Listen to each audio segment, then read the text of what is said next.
9 seconds. 8, 7, 6, 5, 4, 3, 2, 1. What's up?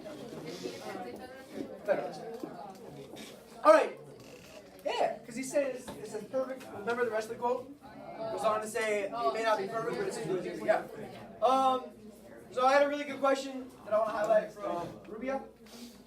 That asks, is he a Federalist or an anti-Federalist? Now, reading just this quote, what might we think about his perspective, Josue? That he's an anti-Federalist. Why do you say that from this quote he might be an anti-Federalist? Because when they were writing the Constitution, there was a group of Sure, what about this quote tells you he's not pro-Constitution? the assembly. Okay, go here. Oh, this is the last part? Yeah. It talks about like all the bad things that come from Selfish views, errors of opinion, prejudices, passions. Yeah. So in this quote, he points out that, yeah, there's the advantage of all this wisdom, but all these negatives come as well. So I want to point this out because I want to really get into our heads that this Constitution is not a perfect document, that it's meant to be a living document, and it's meant to be evolved. It's meant to be interpreted. It's not like a set of directions when you buy a new piece of furniture and it says, put this piece here and screw this in there. Right? It's not quite that cut and dry, but a lot of it's vague. A lot of it's open interpretation. There's a lot of gray area. There's a lot of gray area, and that's what's going to cause us a lot of problems politically going forward. Don't worry, what I'm saying is not important. Not important at all. With this gray area is going to cause this room for what's called constitutional interpretation. Huge issue for today. Constitutional interpretation. And there's two ways to interpret the Constitution. One is strict. The other is loose. Now, if you're a strict parent, can you do whatever you want? No. So, with a strict interpretation, it's going to basically argue that if the Constitution, I can't spell today, doesn't say, you okay? Am I boring you? No. I didn't do that because I'm super tired. It's just like I accidentally did that. You accidentally did that at times. All right, cool.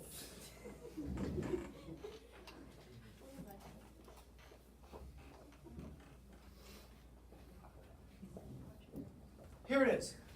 For a strict interpretation, if the Constitution doesn't explicitly say that the government can do this thing,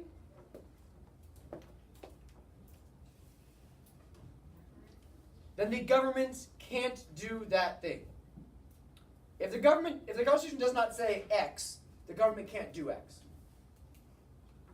A loose interpretation says the opposite.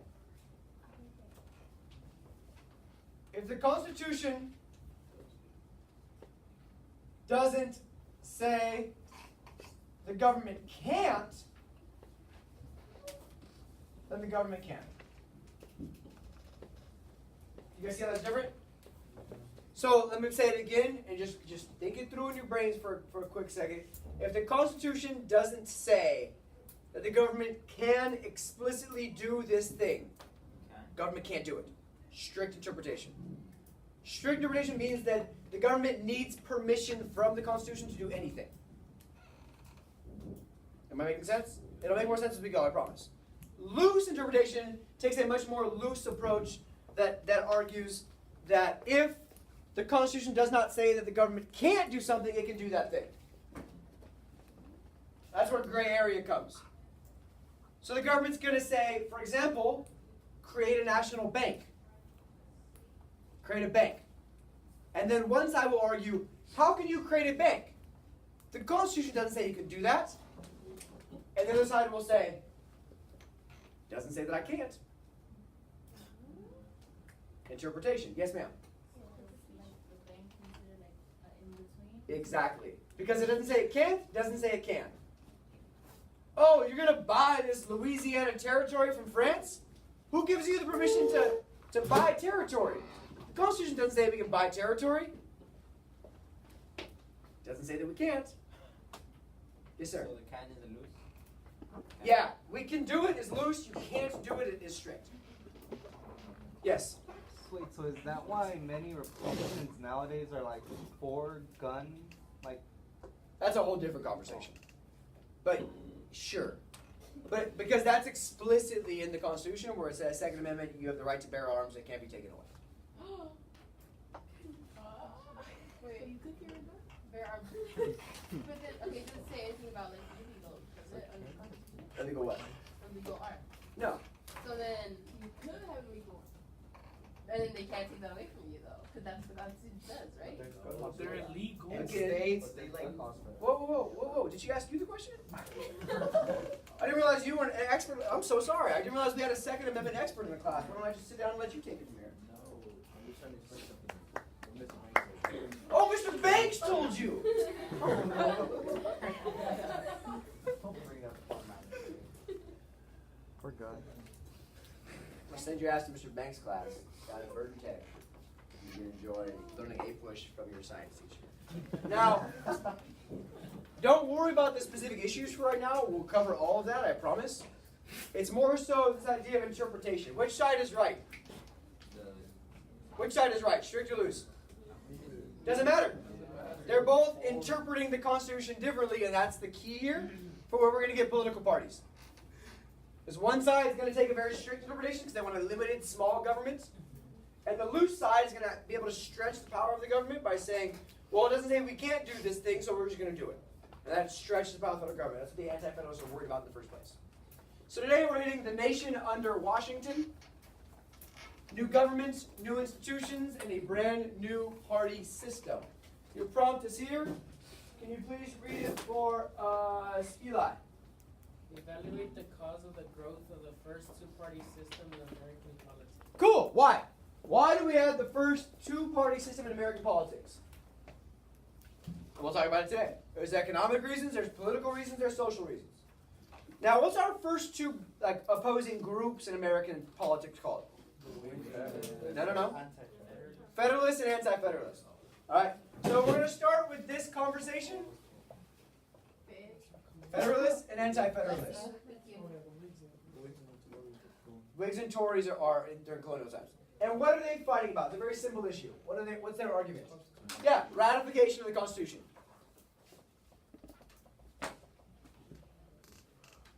So once the Constitution is ratified, right, they get the Bill of Rights, they get the Constitution, everybody's happy for the most part. Do they have anything else to fight over?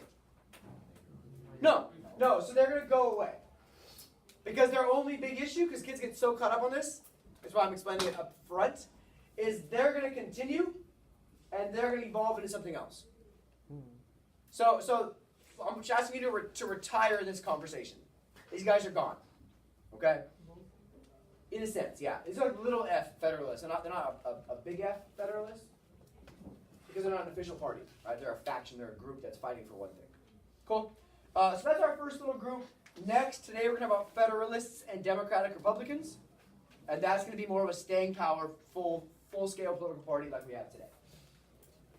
So I'm going to start doing this at the beginning of your lectures, giving you a quick outline, as promised, about where we're going. 3 big ideas for today. The first is Washington's presidency and Washington's precedents. Caesar, what is a precedent? Good. That's what I'm here for, right? If you knew. Kat, what do you think a precedent is? Precedent, not president, precedent.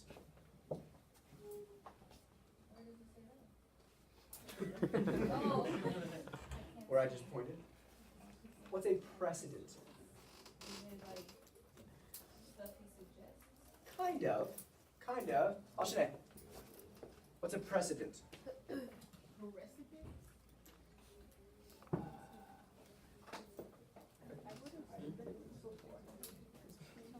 You don't know? Slaney, what do you think? What's a precedent? Maybe something that he, like, was said something before that he had done beforehand, like some type of legacy. A legacy in a sense, kind of. All these high lexicons in here, what a precedent is. Like, is the initial foundation of values? Kind of. You guys are all kind of dancing on it. Examples. Like things you do that everybody else follows. Right? So in the case of court cases, yes. Does that go in terms with the, I think it was a farewell? Yes, farewell address, 2 terms, absolutely. Good. in the terms of court cases, it's rulings that a court makes and every other court follows afterwards. Well, since this court decided this such and such is legal, then all other court cases will also rule that is legal. In terms of presidencies, what kind of examples is he going to leave that other presidents are going to follow? Okay? That's our first deal. The second is Hamilton versus Jefferson and the birth of political parties. There's a couple of early issues that are going to divide society into two groups, and that will become our lasting legacy of having two political parties almost always in American history. If you go back here to my political party awesome map, which you guys, or chart, whatever you want to call it, it shows the development of political parties in American history. Right now, we are here. The very beginning of political parties in American history. So we're always going to have two. Today, what are our two main parties? No, today, 2018 today. Democrats, Republicans. Democrats and Republicans. So we're going to have two parties. We're going to combine into one for a little bit. We're going to go back out to two. We're going to have four at some points. But for the most part, in American history, we always have two parties. And that precedent is going to start today with the Democratic Republicans and the Federalists. And the third, final little capper is how does the Constitution differ, not in theory, not on paper, but in actual practice? How is the Constitution different in day-to-day life than the Articles was? And the big difference here is there's going to be a rebellion, and we're going to be able to stop. No, that's long gone. The Whiskey Rebellion. But we're going to stop it because the Articles is different than the Constitution. All right, I found this online last year for my college lecture. It's a Google search. The two most common things when you type in George Washington. It's a real thing. So if you Google "is George Washington," the first two suggestions pop up, and is it a founding father or is he dead? The answer to both questions actually is yes. So yes, he's a founding father, and yes, he is in fact. He's alive in our hearts, I swear. I just have to try to be alive here. So let us begin, please, and beginning quickly. Washington is unanimously elected by the first presidential election by the Electoral College, which we'll go into more for once elections get a little more contested. But he's unanimously elected, and John Adams, there he is again. Thoughts on government, John Adams? Helpful writer of the Declaration of Independence, John Adams. He's vice president. He's vice president. I'm going to talk about all these things individually. I'm just giving you an outline ahead of time. He's going to create a presidential cabinet of close advisors that will oversee departments within the executive branch, the State Department, the Treasury Department, the War Department, the Legal Department. And this cabinet's going to be an important precedent as well. We'll get into him. Don't worry. So don't want you to get a little heads up. Under him, we're going to see the Judiciary Act of 1789. Super important in creating a whole judicial system under the Supreme Court so that we can manage our legal situation in an effective way. Under him, we'll have my personal favorite rebellion in American history, a whiskey rebellion. Americans are literally pissed off that we're being taxed on whiskey. We love whiskey. It's the most American rebellion of all. And then we'll talk about some of Washington's foreign policy and his farewell address. So we'll spend all of today on his 8 years in the presidency, and that's it for today. So I'll start with the kind of boring black and white stuff that you should just know happens, and then we'll get into some of the more interpretive, more exciting conflict type stuff. The cabinet. What does the presidential cabinet do today? Who knows? There's cabinet meetings, they discuss things. Who knows what go ahead. Well, I think it's like he's in touch with like how it's like education, like how finance is going in the military. Okay, so the executive branch is headed by who? President, right? Executive branch has a lot of things to do, and a lot of them are vague. Foreign relations, war, a bunch of stuff. So what happens under Washington's presidency, and it's grown in size since, is under him becomes the cabinet. And the cabinet is just close advisors that oversee executive departments. Who's heard of the Secretary of State? There we go. What department do they oversee? The State Department. Yeah. How about who's heard of the Secretary of the Treasury? Who knows what department they oversee? You guys are all smarter than you look. Thank goodness. Except Caesar's looking like this. That's just how he looks, though. Okay. So, in the Constitution, it doesn't say the president has to have a cabinet. It doesn't say the president has to have a cabinet. It says the president is commander-in-chief, guy in charge of the military. He's in charge of the militia of the states. When anything happens, the president may require the opinion of the officer in each of the executive departments, yada, yada, yada, yada, yada. It's in the Constitution. So we read this as saying there's going to be executive departments, and there's going to be a principal officer in charge of each one. Cool. So what Washington does with this is says, I'm going to set up these executive departments. They're going to deal with things that the executive branch has to deal with.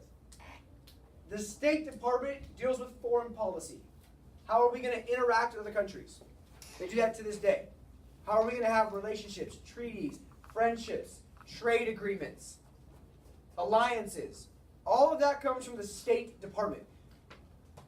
In charge of the State Department, this whole department that's doing foreign policy, I'll put the Secretary of State. Also, we need to have some money. I'm going to set up a whole treasury to work on the country's budgets, to pay the country's bills, to collect the country's taxes. It's going to be the Treasury Department. I'll put in charge of that the Secretary of the Treasury. So what this does, as per your lecture question, is this allows the executive branch to actually function like a real branch of government, and it allows the executive branch to enlarge itself in size.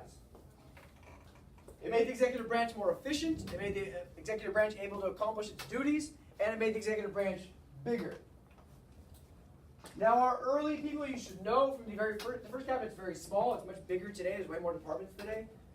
Department of Education, Department of Agriculture, Department of Housing and Urban Development, Department of Homeland Security, there's a ton of departments now. At the beginning, just 4.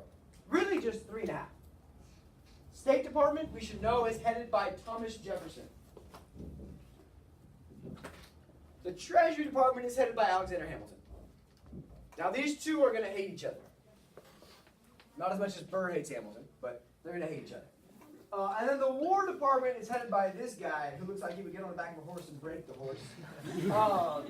Henry Knox. Henry Knox is in charge of the War Department. And then the Attorney General is a position made a little later in Washington's presidency, but it's basically America's top lawyer. If there needs to be a court case argued on behalf of the government, it's going to be headed by the Attorney General Edmund Randolph. Yeah, so those are the 4 names in the original cabinet. Their job is to give the president advice, to lead their respective departments in their area of expertise. Foreign policy, money, military, law. That's it. Super straightforward. But every president since has had a cabinet. And this cabinet size, these executive departments since, are getting bigger as we've gone through society's history. So the cabinet is important because it enlarges and allows the executive branch to function. The next thing that gets done, because we have this constitution, but we don't know how it's going to work in actual practice. The next thing deals with the judicial branch, and it is the Judiciary Act of 1789. Super important. One of the first acts of Congress is to make sure that their equal branch, the judicial branch, can actually function. Because in the Constitution, all it says is there will be a Supreme Court. Okay? Who, how, where, when, why? Is this Supreme Court going to hear every court case in America? Anytime I sue Josue for $12, should I take that to the Supreme Court? Probably not. Probably not. If I get arrested for jaywalking, should that go to the Supreme Court? Probably not. So, I know, maybe we should. What the Judiciary Act does is it creates the Supreme Court and says there's going to be a Chief Justice, the guy in charge of the court, and 5 Associate Justices for 6 total. And it creates this whole layered legal system below the Supreme Court. So the Supreme Court can be the final step in the judicial system, not the first step. Super important. And this is what creates the Office of Attorney General, which is going to house our good friend here, Edmund Randolph. It looks like this. No, because of 1789. right, because it says right here, the Judiciary Act, here in the title of the slide. There it is, 1789. So, we have the Supreme Court. This is in the Constitution. And then all of this is created below the Supreme Court. Again, loose interpretation. Does it say that Congress can create all these courts? No. But it's necessary to make sure that our legal system works. So they create all these lower courts. State courts are all down here. And then if your court is about federal claims, veterans appeal, it's complicated. It doesn't matter for our conversation for A-Push. I'll be happy to explain that later if you guys really want to know. You don't, I promise. But eventually,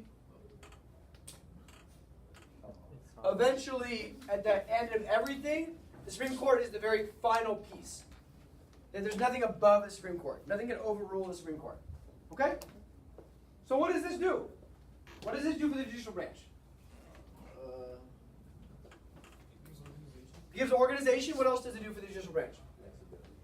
Not really. It's pretty unflexible. No, not like that. What kind of flexibility are you referring to then? Where's all these states? What? It gives stability. It basically is for the judicial branch what the cabinet is for the executive branch. It allows it to function as an entire branch of government. It allows it to expand its authority, to actually work, to get things done. And again, these are two just early examples of the government working to create a much more functioning system than we had under the Articles. Could we have done this under the Articles? No. Why not? Sure, why else? No, that's nothing to do with it. There was no judicial branch to organize this way. Thank you, Alex. There was no judicial branch. Chale. Cool. And the first guy in charge of the Supreme Court is John Jay. John Jay. He's from New York. As you guys know, he was one of the writers of Hamilton and Madison in the Federalist Papers. And he serves as Chief Justice for 6 years until 1795. So this position is the equivalent of the president, in that it's the person on the very top of that branch of government. The president is the top of the executive branch. The Chief Justice is at the very top of the judicial branch. Who's at the top of the legislative branch? Speaker of the House. Yeah. What's up? There's a guy, somebody in charge of the House and the Senate. Senate Majority Leader is in charge of the Senate. Speaker of the House is in charge of the House of Representatives. They're both co-equals in charge of the legislative branch. Cool. So foreign policy is going to be a big issue early because, correct me if I'm wrong, foreign policy was a pretty big issue under the Articles. Could we argue that it was foreign policy that kind of led to Stage Rebellion? Yes, the closing of the port of New Orleans, conflict with the British. Yeah, we couldn't trade with anybody because they all hated us. We owed them a bunch of money. Yeah, so foreign policy is a big issue. In Europe, we have some significant problems. The first is the French Revolution. The French follow our lead, and they have their own revolution for independence, but it gets quickly more bloody and more violent than ours. We'll talk about the French Revolution in a minute. What you should know early on with the French is that Washington declares a proclamation of neutrality. A proclamation of neutrality which sets the precedent that the U.S., if it's not our problem, we're going to stay out of it. That's France's beef. That's between France and France. We're keeping our hands off. We're keeping our hands off. This guy, Citizen Gannett, he's going to come behind Washington's back to the United States and start appealing to the citizens, support us, we're in the same revolution as you. And he gets kicked out of the U.S. and put in jail and all kinds of trouble. But it causes tension over the French Revolution. We'll talk about that more a little later with our lecture on Monday and Adams' presidency. His name is Citizen. Yes. The second issue deals with Great Britain. What you should know there is Jay's Treaty. What are our problems with the British right now? Talk to me. No, like right now. Right now. War debt. What else? They don't want to leave their forts in the west. Soldiers. Kind of. And there's this big problem until about 1815 called impressment. Who's heard of impressment? What is it?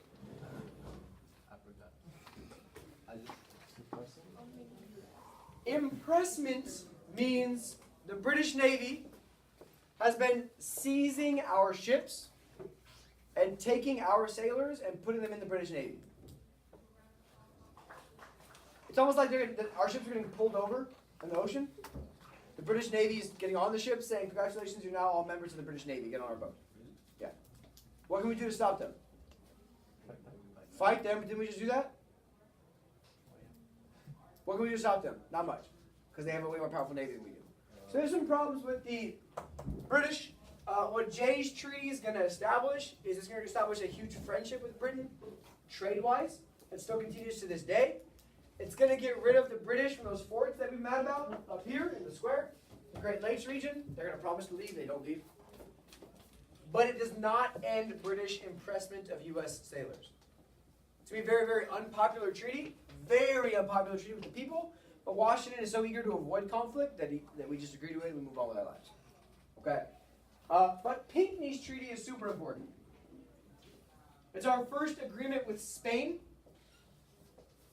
And it's going to establish some boundary questions. There were some questions down here about what was ours, what was Spain's. Remember the last time we had a boundary dispute? Who was it with? Who was it with? Our last boundary dispute? Yeah, with who was the conflict with though? Indian. No. French. The French. The French-Indian War was about conflicted territory. We have some here with the Spanish. We don't fight over it though. We negotiate over it. We agree to give a little, they agree to give a little, and they also give us free access to the Mississippi River. Big deal. Now those farmers are happy. They do this simply because of this. They see us negotiating with the British, they think, oh crap. If the British and the Americans become friends, we're going to be in really big trouble because we have a lot of rivalries all over the place. So they kind of give away stuff to us because we're going to make sure that we're friendly with them and with the British. It's kind of nice. We're like, this diplomacy is cool. We don't have to fight anybody. We're just giving us things. Life is good. Life is good. So what is all, take 30 seconds with your partner, what does all of this demonstrate about U.S. foreign policy goals? What is this combination of events that are kind of unrelated but also kind of related? What does that demonstrate about U.S. foreign policy goals going forward? 1 minute. Chat it out, try to figure it out. Go. Way. Trying to avoid war. Strong. Keeping it for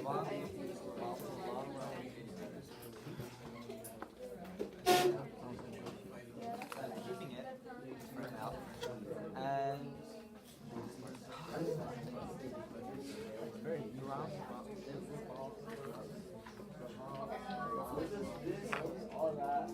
What does that demonstrate about our goals? Stretching your stretch it out. Write it down? Oh, yeah. I made some copies. All right, so let me stop you here. Jahir, what does this combination of related but unrelated events have to do with our goals going forward? Talk to me, kid. Basically, like they're trying to avoid war, like any more wars. Boom! We're trying to avoid wars. Get it, girl. Shake that off. And you're just cold in your little shirt. They're trying to avoid wars, and how we are solving our problems. What way instead of what way? Peacefully. Not peacefully, negotiating wise, which is called diplomacy. I see a lot of nods, makes me happy. Yes and yes. We're settling our problems diplomatically, not. Anybody? Anybody? What? Not militarily. Diplomatically, not militarily. Right? And this is Washington's leadership. Washington's looking around like, man, our army is sad. Our Navy's got like 2.5 ships. We have no business having conflict with anybody. Not to mention, we should be laying down foundations for a peaceful future going forward. We don't want to get into those problems that we see in Europe, where everybody's always fighting somebody. We're over here, we're by ourselves. Let's just be friends with everybody, mind our own business, and go about our life. The only one that really is close is the French Revolution. So,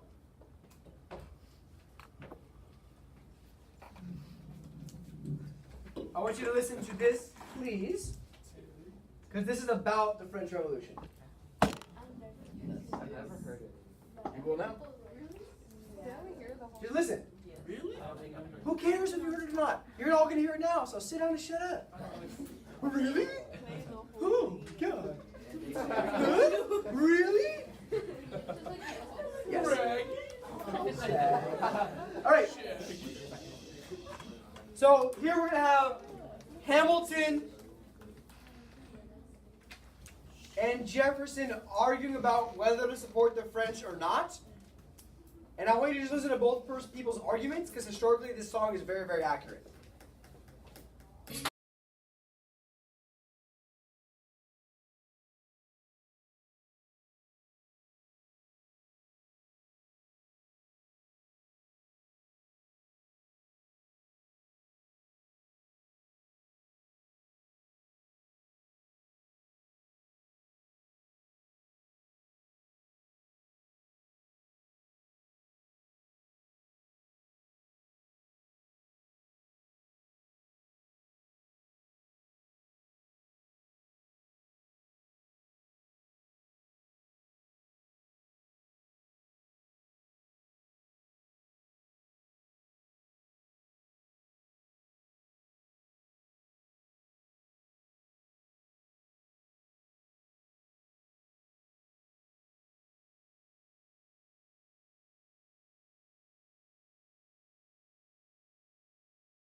So,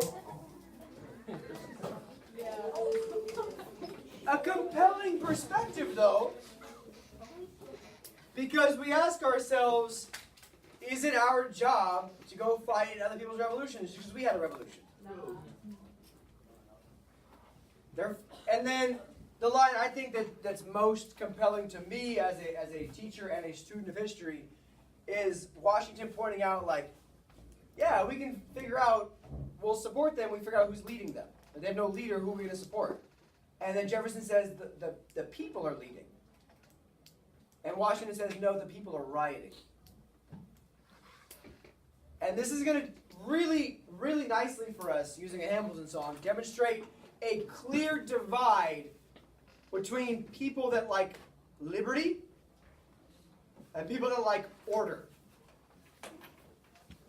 Back to this pendulum I've been speaking about in this class. On one side of things is full order. On the other side is full liberty. You can call this liberty. What else could you call it? Chaos. You can call this, what did I say over here? Order. You could also call this tyranny. So, it's a compelling argument that the French Revolution helps us see into what the issues really are. Is it liberty? Is it chaos? Is it order? Is it tyranny? And we're going to see that exact same divide demonstrate itself again through the Whiskey Rebellion. Same sides, same argument, same everything. Is a little chaos a good thing for democracy? Who knows? So, our foreign policy in general is going to be defined by a policy of neutrality. Super important. Even with the natives, we have an important battle of Fallen Timbers. The Battle of Fallen Timbers out in the Northwest Territory, which is going to lead to the Treaty of Greenville. In the Treaty of Greenville, the natives are going to formally give up that whole Northwest Territory, Northwest Ordinances, those 5 states that we talked about in the articles. They're already in a box over there for you. Which even for the natives is going to show a sign of, not for them, but on our end, a sign of not attempting conflict, but attempting to settle our problems diplomatically. So with European and native problems, there is this diplomatic approach to resolving them. Good job. Now, we get into the fun stuff of Washington and Hamilton hating each other. On the French, Jefferson is pro-French, as you just heard. Hamilton is more of a pro-British because of he's more of a revolutionary. He likes rule by the lower classes and the people, and he's much more of a rule by the elite. But we'll get into both of their beliefs on this going forward, okay? This proclamation of neutrality is a big thing, though. That we're going to stay out of Europe's problems because they're not ours is a precedent we're going to follow for a long time. Now, I'm going to show you another clip from a phenomenal HBO series that's available on Amazon Prime. Amazon Prime. It's about John Adams. It's titled John Adams. It's off a really good book that's also titled John Adams. It's about 850 pages if you want some pleasure reading. It's about John Adams, yeah. Well, yeah, not all about him, but about his life. Yeah, you know. There's other figures. Yeah, John Adams 1, John Adams 2. So, you're gonna see a conflict in it. They're sitting around a table. Jefferson's just gotten back from France, and Hamilton and Jefferson are gonna argue with each other. Here's Hamilton, here's Jefferson, and I want you to make a list in that first little box. How many conflicts do you see identified? Bless you. How many things are they disagreeing or arguing over in this short clip? Excuse me? Cool, bro. No, I'm saying I traded you my account of it for your account so I can watch that. Are you want to use my Amazon account? I don't want to see what kind of things you watch. All right, so it's only 4 minutes long, and all I need you to do is say and identify as many conflicts you see between the two dudes. Can we handle that? Yeah. And that's debatable. We'll see. Be tough, man. Sure. Benjamin, lights, please. Thanks, dog. Both of them. That's fine. All right, you watching? Both. Must find Philadelphia much change. Must find Philadelphia much change. change than I could have imagined, Mr. Hamilton. Not the city itself. All cities swallow everything in weight. That's no surprise to me. That's why I abhor them.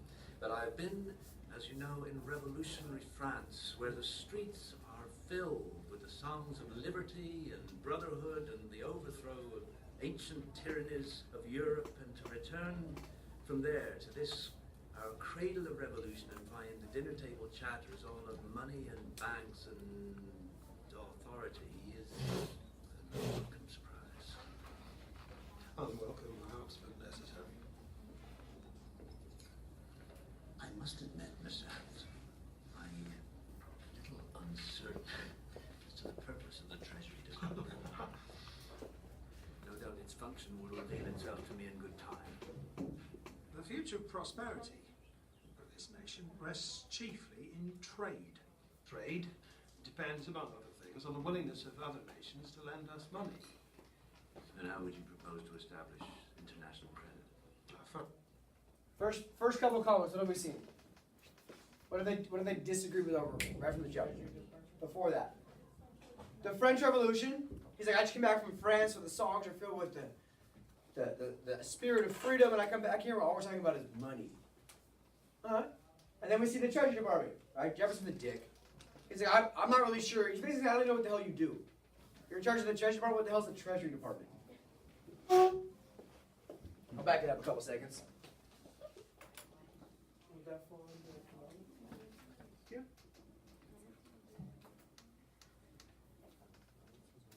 From there to this, our cradle of revolution, and find the dinner table chatters all of money and banks and authority is an unwelcome surprise.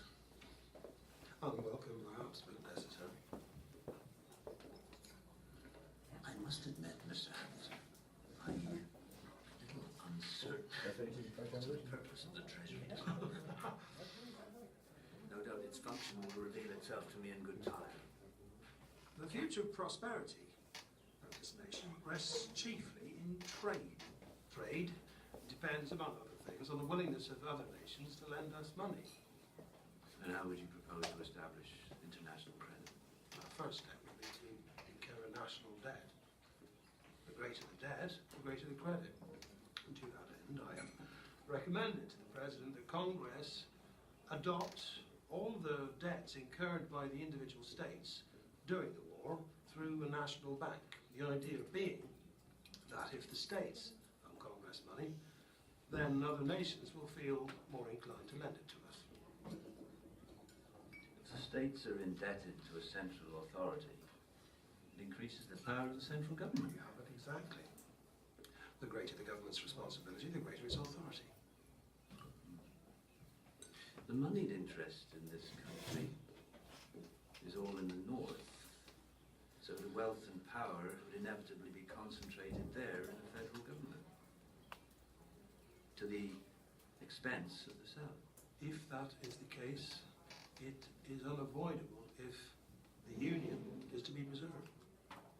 I fear our revolution will have been in vain if a Virginia farmer is to be held in hock to a New York stock jobber, who in turn is in hock to a London banker.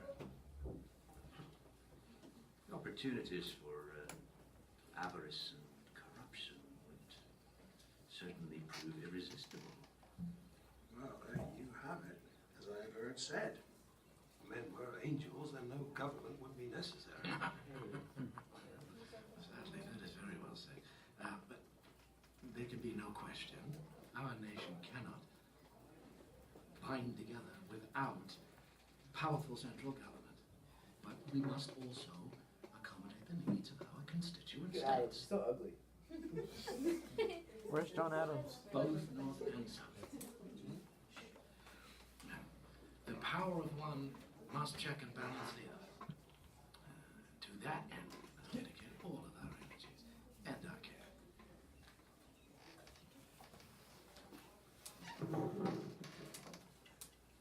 I would like to welcome Mr. Jefferson.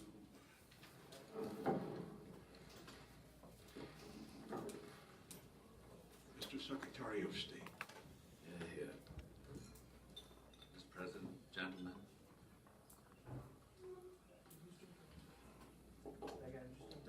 cabinet matters that I would like to discuss, Cool. if you would. So, talk to me about Benjamin Lights, please. There's a whole bunch of conflicts identified that either you caught or you didn't catch. Give me some of the other conflicts that are identified. Hilda, other conflicts that are identified. The National Day, Hamilton was talking about how they need to get national credit, they need to pay like all the debt that they're from the war.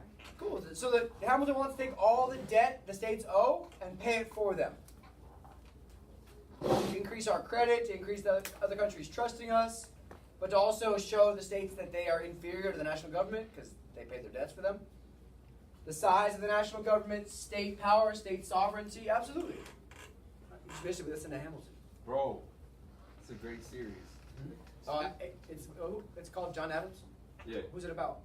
John Adams. Yeah, there you go. See, he knows how Aristotle's work. Yes. But where's John Adams? He's that short, ugly, fat guy talking about Gentlemen. gentlemen. Oh, that's him. There's Jefferson and him.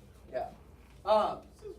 So, as we talk about these two dudes going forward, what does Hamilton, from your reading and from that short viewing, what does Hamilton want the economy focused on?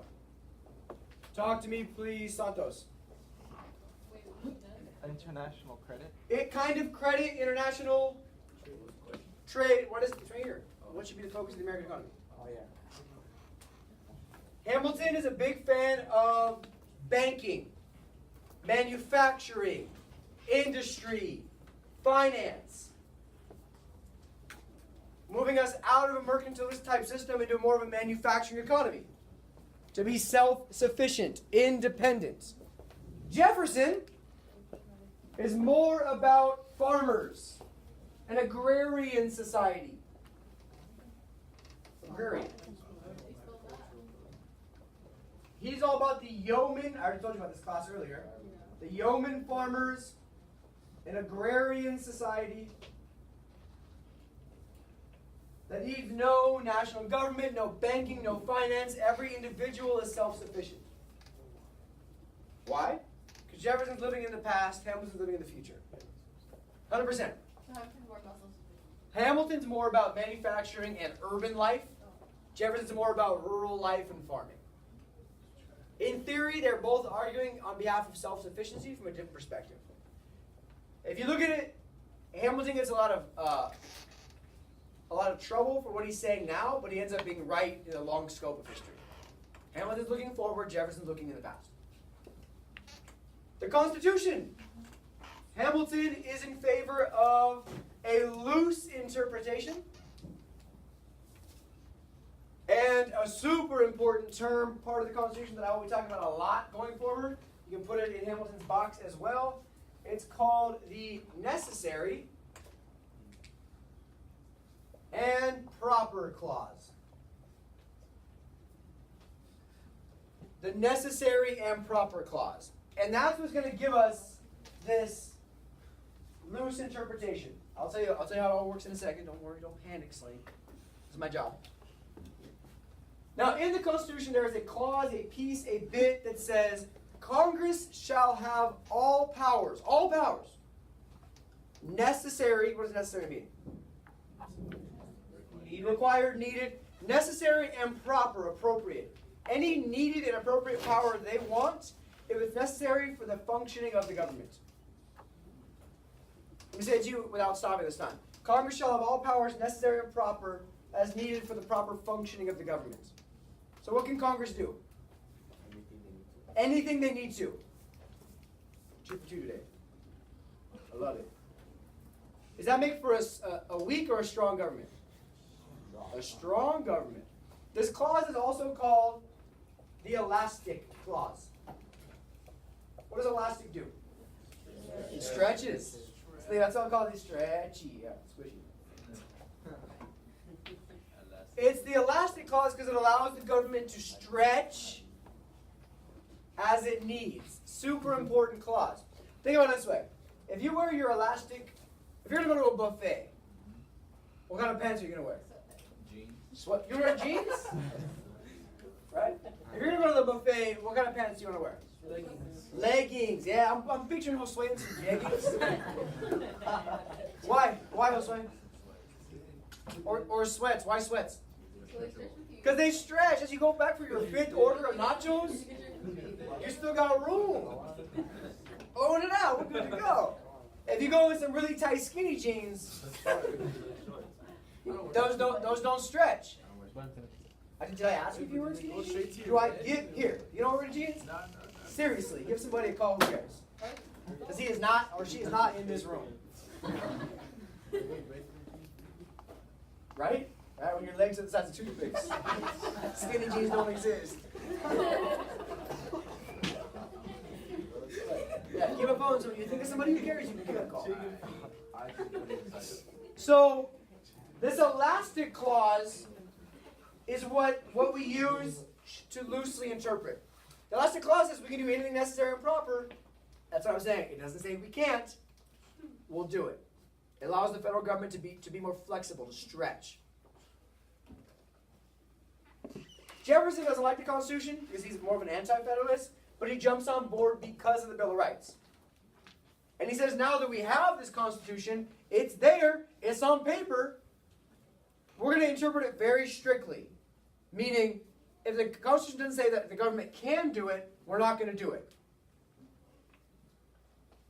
The powers that are not given to the government are more state powers. We heard them in the video right now. The states need to have their authority still. And this is going to come off of the 10th Amendment.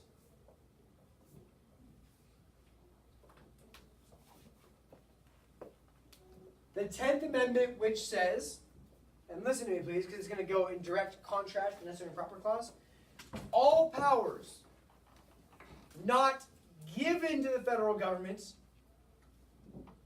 are reserved or saved or given to the states. Aren't these two completely opposite things? Think about it. This says federal government can do whatever they want as long as it's necessary and proper. This says if they can't do it, it's a state power. So which one is it? Depends on who's interpreting it. If it's a federalist interpreting it, they're going to say, loose interpretation, use the elastic clause. If it's a Democratic or Republican interpreting it, they're going to say, nope, 10th Amendment, save that power for the states. Gray area. Not everything in life is black and white. Does it help my earlier point about loose versus strict a little better? Yeah. So both sides have a constitutional argument. The argument becomes which side you're going to come down on it and what the power is going to be.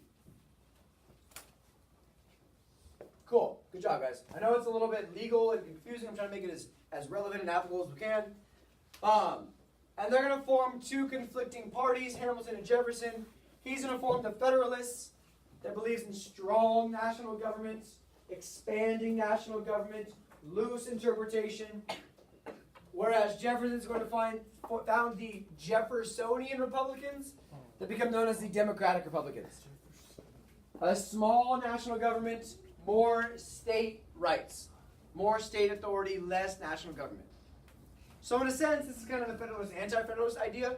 But since the Constitution's already ratified, the anti-Federalists don't exist anymore, they kind of sort of become the Democratic Republicans. In some cases. We'll talk about exceptions later. See, but it's really helpful to just look at it and figure out why these two disagree on a bunch of things. There's a bunch of things they're going to disagree on going forward. We're in such good time right now. Who should run the country? Who should be in charge? Hamilton thinks that people are selfish. Hamilton also thinks that people are idiots. Hamilton thinks that when you put power in the hands of the common man makes stupid decisions. So Hamilton argues that power should be in the hands of the elite, the educated, the rich. Not because they're better than everybody else, but they are, because they're more qualified than everybody else. Question for you guys. If we're going to send somebody from this class, I know, to go to Congress and go argue that we need something specifically done in California, would you rather send Luis or me? You. Luis. Yeah, see? Because you're the common man and you're idiots. You're proving Hamilton's argument. Yeah, Luis, it'll be funny. And he goes back, like, what do you mean you didn't get anything we asked for? And I went, and then he listened to me. I had my hand up the whole time. And they called me, and I kept talking about something. Yep. Jefferson argues that common man should be trusted, and that when you put the power in the hands of the elite, that's what leads to corruption. That's what leads to corruption, when you let the elite run things for themselves. But it's a compelling argument. Who should run the country? In general, do you guys agree? Raise your hand if you agree that the people who are the most qualified should be the ones in power. Raise your hand. All right. Well, in general, in the 1780s, 90s, and 1800s, the most qualified were the educated, rich elite. Now, 2018, it's a little different. I always ask you to not put your 2018 ideals and morals on a 1780 society. All right. So obviously these two aren't going to get along too well, and they're going to have to work together on every issue since they're the main two players in Washington's cabinet. And this is what's going to give us the birth of our political parties. Turn to page for me. These are the issues that they were going to fight over. We're going to read some of their texts in a little bit, so don't get too excited. The first issue is constitutional interpretation. With a quick response, I'm going to ask you who's on what side of what. Who is pro loose interpretation? Good, right? Pro stronger federal government, elastic clause, stretch the government at the buffet. But the argument is, once you stretch your elastic a lot, what happens to the elastic? It never goes back, and then it stays big. That's the argument against the elastic clause. And if we let the government keep stretching, eventually it's not going to stay the size that it was. Who's pro bank? Hamilton, good. Who's pro French Revolution?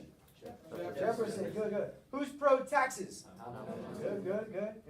Who is anti-rebellion? Hamilton.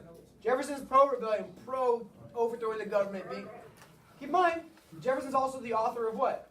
The Constitution. Dude, that's Madison. Proclamation. That's Madison. Declaration of Independence. Declaration of Independence. Jefferson is the author of the Declaration of Independence, which is the most foundational revolutionary document ever written. The Constitution is not a very revolutionary document. It's an order document. Madison writes the Constitution and the Bill of Rights. Cool. So let's get into some of the economic divides in the two. This is, in my opinion, super exciting. In your opinion, probably less exciting because you guys have bad opinions. So we're going to read real quick Hamilton's report on manufacturing, because this is his backbone for the economy he wants, and he's the Secretary of the Treasury, so he's going to kind of get what he wants. And then on the back, once we finish that part, you're going to stop at the bottom of the page. We're then going to read his report on why to have a national bank. Okay? So he's going to give you all the reasons why manufacturing is a better idea than having an agriculture-based economy. So he's going to just make this compelling argument about why we should be a more industrialized, manufacturing-based economy. I'm going to give you 9. That's a longer chunk of time than I usually give you. 9. We're going to go through the whole thing and answer both questions. How and why does it prefer manufacturing? And at the end, he's going to argue, by being a more manufacturing economy, our agriculture will get better as well. So we can have both. So take 9, answer both questions for me. I'll let us talk about it afterwards. And then we'll debrief from there. Are there any questions? Cool. Caesar, what are we reading? What is it, though? Kind of, yeah. It's part of the expansion plan, but how the economy is based on manufacturing. All right, answer both questions. 9 minutes, get reading and going.